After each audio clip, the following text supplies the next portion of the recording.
group, the guy was asking about the watching the thoughts meditation, and a lot of folks with meditation get really stuck in the finished product of the thought, the fully formed thought, or what's always described in literature as the thought form, as opposed to everything that gives rise to it. So if you're sitting in deep layers of stillness, and there is a thought, you're so far away from the thoughts that for one to form, you watch this whole cascade of events take place. And the last thing that comes to fruition is the formed thought, whatever that might be. Whether it's imagery or words that you're reciting mentally, whatever it is, that thing is at the end of the cycle, the end of the chain. And so the actual process of watching the thoughts is not watching just the form of the thoughts, but it's watching the whole cascade of events that takes place as the thought is arising, and everything that occurs en route to the arising of the thought, the formation of the thought, which is what we discern typically as a thought, and then the cessation of the thought. And so that's a common thing we'll observe when we go like deeper into practice. So that's like a really common thing that we get attached to the thought forms, and then we hear an instruction, watch the thoughts. So we start trying to pay attention to the thought forms, and then we keep creating forms of thought to pay attention to. As opposed to recognizing yourself within the space between it all and yeah, and then, well, if you're backtracking the progress and you're going deeper into those waves before they crest into the form of the thought, you just keep finding them sooner and sooner and sooner in terms of when they're rising at deeper and deeper, more subtle and subtle layers, until you exist at a point beneath the whole cascade of events that gives rise to thought. And that's where you don't have the distraction of thoughts anymore. Not from trying not to think or being a bad meditator because your thoughts are, you're having thoughts, but because you're existing at a place beneath the process that gives rise to thought forms themselves. And so that just happens as a byproduct of developing more slices of time in which we're aware, and through that we get to go deeper. But how do you develop more slices of time? Concentration, right? So, as in like open awareness and concentrating on and being aware of everything that's coming in, or one-pointed are you talking? Probably one-pointed would be the best place to start. So really simple would be just choose a meditation object and watch your breath in relation to that meditation object. So a really common one is this point here. It's my favorite because it's so obvious when you're not on it, because it's so physical. So you feel the breath coming in and out of the nose, and you pay attention to every moment of the inhalation, every moment of the space between inhalation and exhalation, every moment of the exhalation, and every moment of the space between exhalation and inhalation. And over time, you start to find more and more moments of the inhalation, more and more moments of the space between inhale and exhale, and apply the same to the rest of the cycle.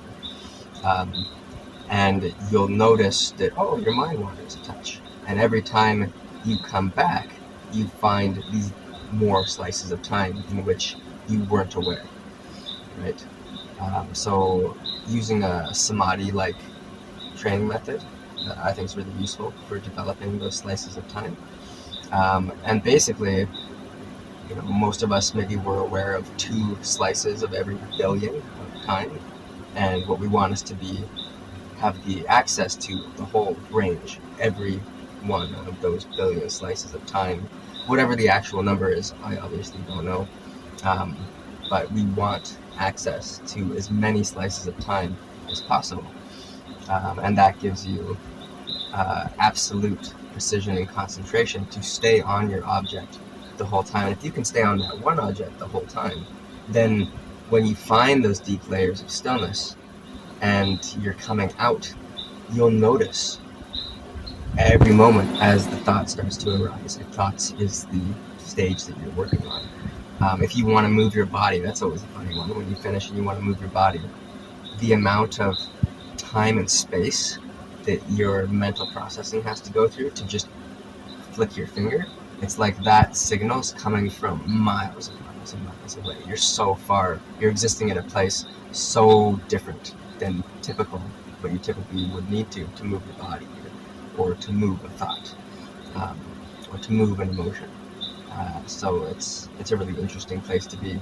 So you have that really deep concentration to develop those slices of time, which gives you access to really deep awareness, and then you can apply that in the honed in, concentrated type of perspective, or that more open-minded mindfulness, just observing things as they arise and fall away, that Buddhistic observing your mindfulness of the body, mindfulness of energy, mindfulness of mind, mindfulness of phenomena, and you can allow those to just flex in and out.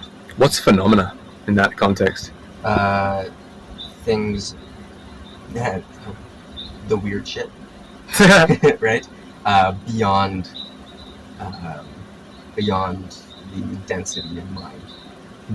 So physical being the most dense, then energetics, then mental layer, and then that's still super dense, like you and I were discussing, with how the mind can shape and form, and take on the shape of objects or of characters or whatever, and there's this density and substance to the mind. And then as you go beyond that to the more subtle stuff through emptiness and into what we discuss as various aspects of light and finer vibrations. It's interesting, isn't it, how, like, from a lot of people's perspective, mind or thought, anything on that mental plane, seems almost fictional from the standpoint of somebody who doesn't investigate layers. But in actuality, it's like, in terms of it, when I say fictional, I mean, like, it seems illusory. It seems like it's not really there. Like, I would hazard a guess that most people don't think thoughts are much at all. But when you really look at those layers, you're like, oh, it's dense. It's got an absolute certain density to it. It's not. So slicing up those layers seems to reveal how much form is actually in that space. You know, like, most of us are used to just being in physical form, right? Like, physical forms, like, that's, and some people even struggle to feel physical form, right? Like, a friend of mine said in the sit, there were moments where I could feel the weight of my hands on my legs, and it's like that. It doesn't get much more form than that. Yeah, it's hard to. Some people, they're unaware of that. So really, like, breaking down, slicing up those layers, and, like, recognizing how dense all the layers of form really are, even all the way up to the thought layers. Yeah, I think it's really good to work with where your awareness is at. So, like, there's nothing that seems subtle or esoteric or fictional. So if you're at a stage where your awareness can feel like this, or your feet on the ground, say if Tai Chi or Qigong, like, and you can't feel, say, life force or Qi or something like that, start with what you can feel. Jump on the ground and feel your feet hit the ground. Go, oh, okay, my feet are on the ground. And you start there. But it's always nice to start at a place that's very real to you. And you hear, like, the conversation we're having, and if you don't have much experience, hearing me talk about, like, when you're in that space so far beneath thoughts that they're not even going to arise. You exist, your identity is at a totally different level. That'll seem like just an idea, but it's as real as, okay, I can feel my hand on my thigh, or I can feel my foot on the bed. It's as real. And as you go through, like you were saying, go through these layers of density, each layer ideally needs to be approached and touched in a way that's as solid and dense and real as the one preceding it. Even if it's super subtle and it's touching on that space of phenomena, if the awareness is developed enough and the sensitivity developed enough and the type of concentration is developed enough, then those really subtle things, places and experiences and perceptions and potential objects you can use for practice, they're just as real, just as solid as the physical. They're obviously way more subtle and not quite the same, but they're not something that you're just making as well. So I think that's like an important distinction, is like layering through what you're looking at and what your perceptions allow you to look at. Unless you have a crazy talented teacher who's just embedding stuff in your subconscious, right? And then they're kind of taking you along for the ride, you know? They say shortcuts never good, but I disagree. Yeah.